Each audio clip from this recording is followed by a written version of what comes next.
وہ عرض کروں گا وہ یہ کہ الحمدللہ یہ مجالس میں مومنین کو بتا رہا ہوں، یہ جو سوشل میڈیا ہے نا، سوشل میڈیا یہ تلوار کی طرح ہے، تلوار کی طرح۔ تلوار سے عمر ابن عبدود اور مرحب کو بھی واصل جہنم کیا جا سکتا ہے، اور اسی تلوار سے شقی ترین انسان نے امیر المومنین کو بھی، امام حسین کو بھی شہید کیا۔ یہ سوشل میڈیا ایسا ہے۔ کسی زمانے میں پڑھنے والے کی گفتگو مسجد یا امام بارگاہ کی چار دیواری تک محدود رہتی تھی۔ آج یہی میری گفتگو بیک وقت جہاں آپ سن رہے ہیں وہاں کینیڈا میں بیٹھ کے بندہ سن رہا ہے، انڈیا میں بیٹھے ایک بندہ سن رہا ہے۔ مجھے فون کیا انڈیا سے بھی، وہ لاڑکانے سے بھی، آپ نے فلان مجلس میں یہ کہا تھا، اس کا مطلب یہ ہے۔ یہ نہ سمجھے ہم کہ صرف سیداں والے کے مومنین سن رہے ہیں، ساری دنیا میں لائیو جا رہی ہے یہ گفتگو۔ اس میں اگر میری گفتگو قرآن اور اہل بیت کے مطابق ہوگی، ثواب پڑھنے والے کو بھی اور پتہ نہیں بانی کو بھی اور سامعین کو بھی اور مرحوم کو بھی ملے گا۔ اور اگر خدا نخواستہ گفتگو غلط ہوئی، غلط ہونے کا مطلب کیا ہے؟ یعنی قرآن اور اہل بیت کے مطابق نہ ہو، نہ بانی کو ثواب ملے گا، نہ پڑھنے والے کو ثواب ملے گا، نہ سامعین کو ثواب ملے گا، نہ جس کی اصالہ ثواب کے لیے۔ بھئی اس ذکر کا کوئی ثواب ہی نہیں ہے تاکہ پہنچے۔ جس مجلس میں نے خود سنا ہے اپنی آنکھوں سے، ایک بندہ کہتا ہے کہ اللہ تعالیٰ کو حضرت عباس نے پیدا کیا ہے۔ کیا خیال ہے؟ میں سمجھوں یا نہ سمجھوں، آپ سمجھے یا نہ سمجھے، دنیا جو اس منبر پر آ کے بولتا ہے اس کو مکتب تشیع کا ترجمان سمجھتی ہے۔ وہ یہ سمجھتا ہے کہ یہ مکتب تشیع کی ترجمانی کر رہا ہے۔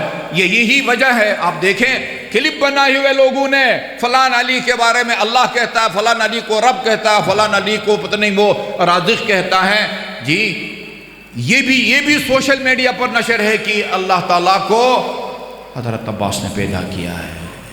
اس ظالم نے خدا کو مخلوق بنا دیا ہے۔ خدا جس کی نہ کوئی ابتدا ہے نہ کوئی انتہا ہے، لم یزل، وہ ہمیشہ سے ہے، ولا یزال، اور ہمیشہ رہے گا۔ اور امیر المومنین نے فرمایا کان اللہ ولم یکن شیء، ایک خدا کی ذات تھی اور کچھ نہیں تھا۔ جی ابھی تو عباس علمدار کے والد گرامی علی کو بھی اللہ تعالیٰ نے پیدا نہیں کیا تھا، اس خدا کو علی کے بیٹے نے پیدا کیا ہے۔ یہ بات تو ایک پاگل آدمی بھی نہیں کرتا، لیکن آپ کو پتہ ہے پورا مجمع اس کو داد دیتا ہے، اس آدمی کو جو اللہ کو مخلوق سمجھے اور حضرت عباس کو اللہ تعالیٰ کا۔ کدھر جا رہے ہیں ہم، کدھر جا رہے ہیں؟ میں نے اپنے کانوں سے سنا ہے، بندے خدا کہتا میں نے پورے قرآن کو چھان مارا ہے، اللہ تعالیٰ نماز پڑھنے والوں پر لعنت بھیجتا ہے۔ چلیں پھر جتنی مسجدیں ہیں سب کو گرا دیں، بھائی مسجد تو نماز کے لیے بنائی جاتی ہے، کس لیے پھر ہم مسجد بنا رہے ہیں؟ اور نعوذ باللہ اگر اللہ تعالیٰ نمازیوں پر لعنت بھیجتا ہے، اور اس کی نظر میں یہ آیہ کریمہ ہے وَيْلٌ لِّلْمُصَلِّينَ الَّذِينَ هُمْ عَنْ صَلَاتِهِمْ سَاهُونَ۔ اور معذرت کے ساتھ میں آپ کو بتا دوں، آپ کے گھر میں مولانا علی نقی نقوی کی اگر شہید انسانیت کتاب ہے، اس کے اندر انہوں نے یزید کی طرف ایک شعر منسوب کیا ہے۔ یزید کہا کرتا تھا شراب خوری کے حق میں اور نماز کے خلاف دلائل دیتا تھا۔ کس کے حق میں؟ شراب خوری کے حق میں اور نماز کے خلاف دلائل دیتا تھا، اور یہ شعر پڑھا کرتا تھا ما قال ربک ویل للشاربین، قرآن میں تمہارے رب نے کہیں یہ نہیں فرمایا کہ شراب خور کے لیے ویل ہے، عذاب ہے یا بربادی ہے یا لعنت ہے، بل قال ربک ویل للمصلین، تمہارے خدا نے تو کہا ہے ویل ہو نماز گزاروں پر۔ مجھے بتائیں اس میں اور اس میں کیا فرق ہے؟ وہ خدا کے بندے، اللہ تعالیٰ نماز گزاروں کے لیے ویل بربادی یا لعنت نہیں بھیج رہا ہے، ویل للمصلین، خدا فرماتا ہے ان نماز گزاروں کے لیے، ان نماز پڑھنے والوں کے لیے ویل ہے جو نماز پڑھنے میں سستی کرتے ہیں۔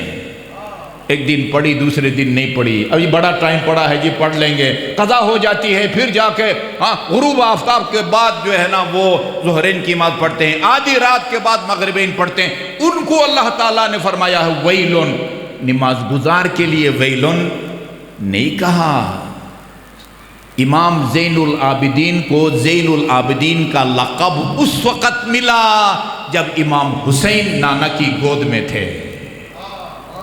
امام حسین، اس کو اہل سنت کے متعصب عالم دین صواعق محرقہ کے اندر ابن حجر لکھتا ہے کہ رسول خدا کی گود میں امام حسین تھے، رسول خدا نے فرمایا وہ قیامت کا دن ہوگا، اللہ تعالیٰ میرے اس بیٹے حسین کو ایک بیٹا دے گا، اور روز قیامت جب سب لوگ حساب کتاب کے لیے جمع ہوں گے اللہ تعالیٰ فرمائے گا فَلْيَقُمْ زَيْنُ الْعَابِدِينَ، زین العابدین جہاں کہیں ہوں کھڑے ہوں، اس وقت میرے حسین کا بیٹا علی کھڑا ہوگا۔ ابھی حسین نانا کی گود میں ہے اور امام زین العابدین کو زین العابدین کا لقب دیا جا رہا ہے۔ کس وجہ سے؟ کثرت نماز کی وجہ سے، کثرت 25 حج پیدل کیے ہیں سید سجاد علیہ السلام نے، سواری ساتھ ساتھ ہوتی تھی لیکن سوار نہیں ہوتے تھے۔ امیر المومنین کے بارے میں تاریخ میں پڑھتے ہیں اور بڑے جوش کے ساتھ مومنین کو بتاتے ہیں کہ میرے مولا 24 گھنٹے میں 1000 رکعت نماز پڑھتے تھے۔ ذرا سوچو یہ کس کے خلاف بات کر رہے ہو؟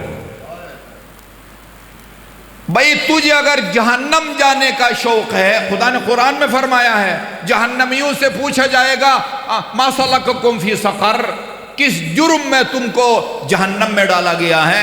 قالوا لم نک من المصلین، ہم اس آیے کریمہ کو قرآن سے تو نہیں نکال سکتے نا، وہ کہیں گے ہم نماز نہیں پڑھتے تھے۔ اس کا کیا مطلب ہوا؟ تارک الصلاۃ جہنم میں جائے گا۔ کس صورت میں جائے گا؟ خود بھی نہ پڑھے، اس کے مرنے کے بعد اس کے لواحقین اولاد بھی اس کی طرف سے نہ پڑھے۔ ایسے افراد کو میں جانتا ہوں جنہوں نے ساری زندگی ایک دفعہ بھی نماز نہیں پڑھی۔ ہمارے ساتھ ایک سید نے حج کیا مکے میں، اس نے میرے سامنے اعتراف کیا آغا صاحب میں نے ساری زندگی نہ نماز پڑھی ہے نہ ساری زندگی میں نے روزہ رکھا ہے۔ یہ کہاں جائے گا؟ حضرت علی ہار پہنائیں گے قبر میں فوراً، جس نے ساری زندگی نماز نہیں پڑھی، ساری زندگی روزہ نہیں رکھا۔ سوچ سمجھ کے پھونک پھونک کے ہمیں بات کرنی چاہیے۔ ساری دنیا سن رہی ہے، مخالف بھی سن رہا ہے، مؤلف بھی سن رہا ہے، جی شیعہ بھی سن رہا ہے، سنی بھی سن رہا ہے، غیر مسلم بھی آپ کی گفتگو کو سن رہا ہے۔ ابھی وسیم بلوچ صاحب کہہ رہے تھے کہ مکتب تشیع کی خصوصیات کو بیان کر رہے تھے، ایک طرف یہ ہے اور ایک طرف یہ ممبر پر اس طرح کی باتیں جہاں پر خدا کو مخلوق ظاہر کیا جائے، خدا کو مخلوق۔ جو نقطہ دوسرا عرض کرنا چاہتا ہوں وہ یہ کہ یہ صرف یہ بانی مجلس کے لیے نہیں ہے، سب مومنین کے لیے جو حاضر ہیں اور جہاں جہاں تک میری آواز جاتی ہے ان کے لیے ہے کہ یہ جو ہماری مجالس اعضاء ہیں، اللہ کی حمد و ثنا، محمد و آل محمد پر صلوات، فضائل، مصائب، اس کے بعد پھر وہ نیاز یا تبرک کے نام سے مومنین کو کھانا، ان سب کا اجر اور ثواب ہمارے مرحوم کو ملتا ہے۔ یہ آپ کی طرف سے مرحوم کے لیے سالانہ ایک ہدیہ ہے جو اس کو مل جاتا ہے، لیکن اگر یہ سالانہ مجلس آپ اپنے مرحومین کی ایصال ثواب کے لیے نہ کروائیں، اللہ آپ کے مرحوم یا مرحومہ سے نہیں پوچھے گا کہ تمہارے پسماندگان نے تمہارے ایصال ثواب کے لیے مجلس کیوں نہیں کرائی، قرآن کیوں نہیں پڑھایا، یا مجلس کے بعد نیاز کیوں تقسیم نہیں ہوا۔ کس چیز کے بارے میں پوچھا جائے گا؟ ہمارے مرحومین سے حقوق اللہ کے بارے میں، فلان کا اتنا پیسہ دینا تھا تو نے کیوں نہیں دیا، حقوق الناس، حقوق اللہ، نماز ساری زندگی کیوں نہیں پڑھی، روزہ کیوں نہیں رکھا، حج واجب تھا وہ کیوں نہیں کیا، زکوٰۃ کیوں نہیں دی، ان کے بارے میں پوچھا جائے گا۔